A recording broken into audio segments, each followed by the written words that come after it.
Hello viewers, welcome to filmi craft. நான் உங்கள் அருண்.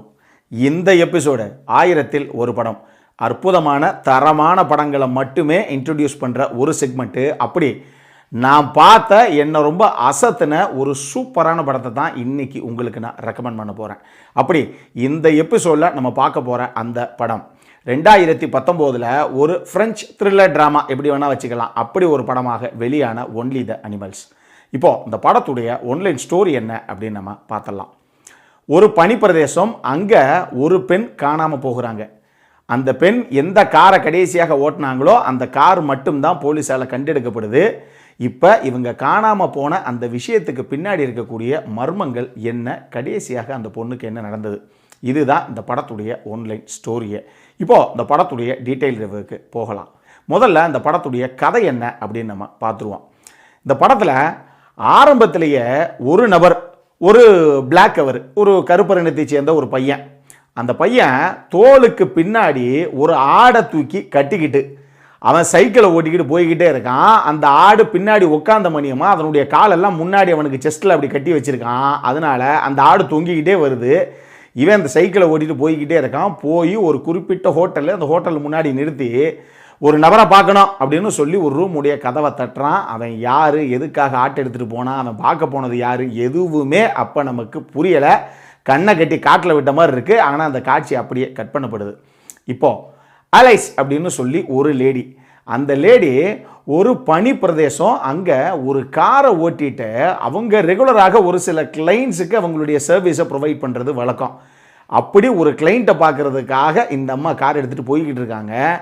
போய் அவருடைய வீட்டு முன்னாடி போய் காரை நிறுத்தினா அது ஒரு பெரிய உட்டன் ஹவுஸ் மாதிரி இருக்குது. நான் சொன்ன மாதிரி கம்ப்ளீட்டாக எல்லா பக்கம் பனிக்கட்டி தான், அதுக்கு நடுவில் ஒரே ஒரு பெரிய உட்டன் ஹவுஸ். அது முன்னாடி போய் இவங்க காரை நிறுத்திட்டு அந்த வீட்டுக்கு முன்னாடி போகிறாங்க. இவங்க உள்ளே இருப்பார் அந்த கிளைண்ட்டு அப்படின்னு போனால், அவருடைய பேர் ஜோசப். அந்த ஜோசப் உள்ளே இருப்பார் அப்படின்னு நினச்சி போனால், அவர் ஒரு நாய் ஒன்று வளர்க்குறாரு. அந்த நாயும் சரி, அந்த ஜோசஃபும் சரி, இவங்களுக்கு பின்னாடி இருந்து அப்படி அப்ரோச் பண்ணி வர்றாங்க. சரின்னு அந்த ஜோசஃபை கூப்பிட்டு போய் வீட்டில் உட்கார வச்சு ஒரு சில விஷயங்களை விளக்கி பேச ஆரம்பிக்கிறாங்க. ஆனால் இவங்க போன விஷயம் எதுவோ கிளைண்ட்டுக்கு சில சர்வீஸை பண்ணணும் அப்படிங்கிறதுக்காக. அது என்ன சர்வீஸு அப்படிங்கிறது அப்போ தான் நமக்கு தெரியுது. அது கஜ கஜா கிஜி கிஜி அப்படின்னு சொல்லி ஒரு சம்பவம் அரங்கேறிடுது அந்த வீட்டில். ஆனால் அந்த சம்பவத்தில் இந்த அலைஸ், இந்த பொண்ணுக்குத்தான் பெரிய ஆர்வம் இருக்கே தவிர, அந்த ஆள் எதுவும் மனசில் பெரிய குழப்பத்தோடு உட்காந்துருக்கா. அந்த ஆளுக்கு அதில் இன்ட்ரெஸ்டே கிடையாது. அந்த ஜோசஃபுக்கு ஏன், என்ன உனக்கு பிடிக்கலையா அப்படின்னு கேட்குறாங்க. இவங்க அதெல்லாம் ஒன்றும் இல்லை, நான் கொஞ்சம் தனியாக இருக்கேன்னு ஆசைப்பட்றேன், நீ கிளம்பு அப்படிங்கிறாரு. அப்போ நம்ம நினைக்கிறது மனசில் என்ன அப்படின்னா, ஐயோ சரி விடுங்க, ஃபாரின்ல இதெல்லாம் சகஜம், இருந்தாலும் இந்த ஆளும் தனியாக இருக்கார், அந்த அம்மாவும் தனியாக இருக்குது. அந்த அம்மா ஒருதலையாக ஒரு விளக்கை இவரை காதலிக்குதோ என்னவோ தெரியல. ஆனால் இந்த ஆளை பார்க்குறதுக்கே ஒரு மார்க்கமாக இருக்கானே, ஒரு சைக்கோ சீரியல் கில்லர்லாம் எப்படி இருப்பாங்க அந்த மாதிரி இருப்பாப்புல அந்த ஜோசப்.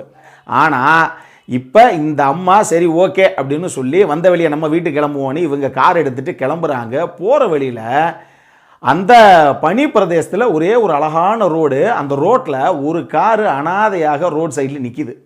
இந்த அம்மா போகும்போதே அந்த காரை நோட்டை விட்டுக்கிட்டே தான் போகிறாங்க. அந்த காரு பாதி பனிக்கட்டி 3 நிலைமையில தான் அந்த கார் நிறுத்தப்பட்டிருக்கு. உள்ளே யாருமே காணோம், சுற்றியும் யாரையும் காணோம். இந்த அம்மா இது யாருடைய வண்டி அப்படிங்கிறது இந்த அம்மாவுக்கு தெரியல. இந்த அம்மா வீட்டுக்கு வந்துடுறாங்க. வந்து பார்த்ததுக்கப்புறம் தான் நமக்கு மிச்ச கதை புரியுது.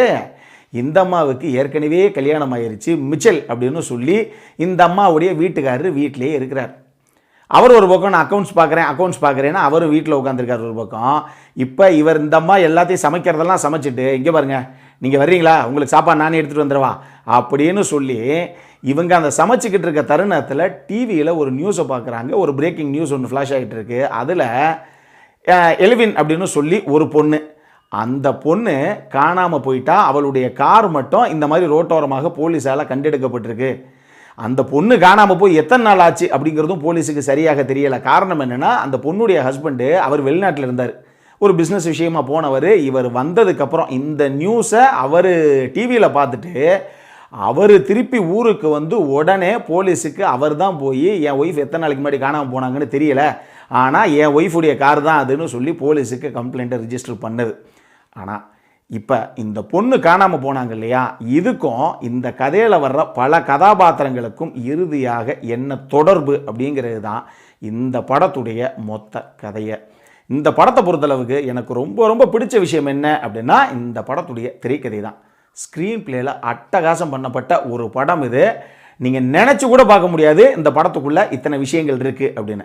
ஆனால் ஒரு விஷயம் கிளியராக சொல்லிடுறேன், நீங்கள் சொன்ன உடனே நாங்கள் பயங்கர ஆர்வத்தில் போய் பார்த்தோம், இந்த படம் என்ன டெட் ஸ்லோ மூவி மாதிரி போகுது அப்படின்னு கேட்காதீங்க. இந்த படம் உலகத்தரமான டெட் ஸ்லோ மெலட்ராமா, அதுக்குள்ள சில த்ரில்லர் எலமெண்ட்ஸோடு இருக்கக்கூடிய கதைக்களங்கள் பார்க்கக்கூடிய நபர்களுக்கு மட்டும்தான். மற்றவங்களுக்கு இந்த படம் போர் அடிக்கிற படமாகவே கூட தெரியலாம், நான் முதல்ல சொல்லிட்டேன். ஆனால் நம்மளுடைய வேவ் லென்த்து அந்த வியூவர்ஸுக்கு இந்த படம் நிச்சயமாக பிடிக்கிறதுக்கு வாய்ப்பு இருக்குது. எனக்கு ரொம்ப ரொம்ப பிடிச்ச ஒரு படம் அது இந்த ஸ்க்ரீன் பிளேங்கிற விஷயத்தினாலேயே. இந்த படத்துக்கு ஸ்க்ரீன் பிளே பண்ணது ரொம்ப ரொம்ப சேலஞ்சிங்கான ஒரு ஜாப்.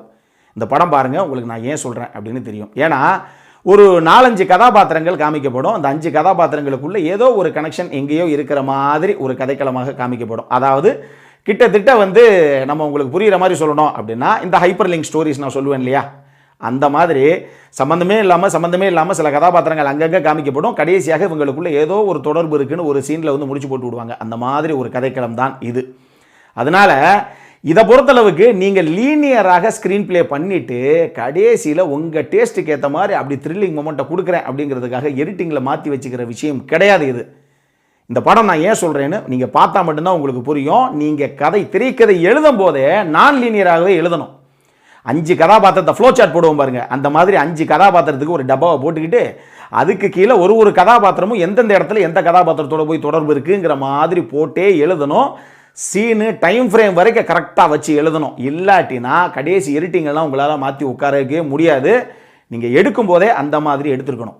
அவ்வளவு பிரில்லியண்ட்டான ஒரு ஸ்க்ரீன் பிளே இந்த படத்துக்கு. நீங்கள் படம் பாருங்கள், நான் சொல்கிறத விட நீங்கள் பார்க்கும்போது தான் அந்த விஷயத்தை உங்களால் உணர முடியும். ரெண்டாவது, இந்த படத்தில் நடித்த எல்லாருடைய பர்ஃபார்மன்ஸு எல்லாருமே செம்மையாக பண்ணியிருந்தாங்க. குறிப்பாக இந்த அலேஷுடைய வீட்டுக்காரர் மிச்சல் இருக்கார் பாருங்க, இவர் ஒரு இடத்துக்கு சேட் பண்ணுவார். அந்த சேட் ரூமில் வர்ற மெசேஜஸ்ஸு, அதுக்கு இவருடைய ரியாக்ஷனாக இவருடைய ஃபேஷியல் எக்ஸ்பிரஷன் என்னென்ன பண்ணியிருக்காருங்கிற விஷயம் இருக்குது பாருங்கள். சின்ன சின்ன விஷயங்கள், ஆனால் நோட்டிசபிள் மூமெண்ட்ஸ் அதெல்லாம் அட்டகாசம் பண்ணியிருப்பார் பர்ஃபார்மன்ஸில். அவர் இந்த படத்தில் எல்லாருமே அழகாக பர்ஃபார்ம் பண்ணியிருக்காங்க அப்படின்னு சொல்லலாம். இதை தாண்டி இந்த படத்துடைய சினிமோட்டோகிராஃபி சான்ஸே கிடையாது. இந்த மாதிரி படங்கள் நான் நிறைய ரிவ்யூவில் சொன்னது உண்டு. பனிபடர்ந்த ஒரு மலை பிரதேசம் இல்லை பனிபடர்ந்த ஒரு தேசம் அப்படின்னாலே ஒரு டார்க் டோனில் பக்காவாக மெயின்டைன் பண்ணிடுவாங்க. அது டிஐடியுடைய கான்ட்ரிபியூஷன் நிறைய இருக்கும் அந்த படத்தில். அந்த மாதிரி டிஐ டீம் செம்மையாக விளையாண்டுருக்கும் அந்த படத்தில். சினிமோட்டோகிராஃபி அப்படி தொட்டு கண்ணில் ஒத்திக்கலாம், அவ்வளோ அற்புதமாக இருக்கும் ஒரு ஃப்ரேமும். இதெல்லாம் தாண்டி எடிட்டிங்கு, நான் சொன்ன பாருங்க, இந்த படம் நீங்கள் எடிட்டிங்கில் கடைசியாக நான் லீனியராக மாற்றி வச்சுக்கிற ஸ்கிரிப்ட் கிடையாது. இருந்தாலும் எடிட்டிங்கில் எடிட்டரும் நிறைய கான்ட்ரிபியூட் பண்ணியிருக்காரு. சூப்பராக வந்திருக்கு மொத்த படமும். அதனுடைய வெளிப்பாடாகத்தான் அப்படிங்கிறது என்னுடைய கருத்து. அடல் கான்டென்ட்டை பொறுத்தளவுக்கு இந்த படத்தில் ஹெவியான அடல் கான்டென்ட் இருக்குது. இந்த படம்லாம் நீங்கள் ஃபேமிலியோடு பார்க்குறதுக்கு வாய்ப்பே இல்லை. நம்ம ரேஷன் கார்டு மேட்டரை தான் உங்களுக்கு சொல்லணும். இந்த படத்துடைய யூடியூப் லிங்க்கு நான் கீழே டிஸ்கிரிப்ஷனில் விட்டுருக்கேன், பார்த்து மகிழுங்கள். அதில் சப்டைட்டில் மட்டும் இருக்காது. நீங்கள் அந்த லிங்க் எடுத்துக்கொண்டு போய் எம்எக்ஸ் பிளேயரில் ஒன்லி தி அனிமல்ஸ் 2019 அப்படின்னு போட்டு சர்ச் பண்ணீங்க சப்டைட்டில்ஸில் அப்படின்னாலே முதல்ல ஃப்ரெஞ்சில் ஒரு பேர் வரும். மொத்தமே 3 சப்டைட்டில் தான் லிஸ்ட் அவுட் ஆகும். இதில் முதல்ல ஃப்ரெஞ்சுடைய நேமில் ஒரு சப்டைட்டில் ஒன்று லிஸ்ட் அவுட் ஆகும். அதுதான் இந்த படத்துடைய French name. So only the அனிமல்ஸ்னு சப்டைட்டில் உங்களுக்கு தெரியவே தெரியாதுங்க. இதனுடைய ஃப்ரெஞ்சு நேமில் அந்த ஃபஸ்ட்டு வர்ற அந்த சப்டைட்டில் சூஸ் பண்ணிக்கோங்க, பக்காவாக உட்காரும். ஸோ பார்க்குறவங்க பார்த்து மகிழுங்கள். என்னை பொறுத்தளவுக்கு நம்ம சைட்லேருந்து டெஃபினெட்லி ஒரு ஹைலி ரெக்கமெண்டட் படம் இது. இந்த படத்தை பொறுத்தளவுக்கு நான் அடிக்கடி சொல்கிறது உண்டு, த காஃபின் இன் த மவுண்டன்னு சொல்லி ஒரு சைனீஸ் படம், எடிட்டிங்கில் சிம்ம சொப்பனமாக இருந்த ஒரு படம், அப்படியெல்லாம் கட் பண்ணவே முடியாது அப்படின்னு நான் நினச்ச படம். அந்த படத்துக்கு ஈக்குவலான ஒரு எடிட்டிங் பேட்டர்னில் பண்ணப்பட்ட ஒரு படம் இது. கம்ப்ளீட்லி நான் லீனியர், பட் இருந்தாலும் பிரில்லியண்ட்டான ஒரு எக்ஸிக்யூஷன் இந்த படம். இந்த படத்திற்கு ஃபில்மி கிராஃப்ட் கொடுக்கக்கூடிய ரேட்டிங் 7.5 அவுட் ஆஃப் 10. இப்போது நம்மளுடைய அடுத்த செக்மெண்ட்டான இன்ட்ரெஸ்டிங் ஃபேக்ட்ஸ் அபவுட் தி மூவிக்கு போகலாம்.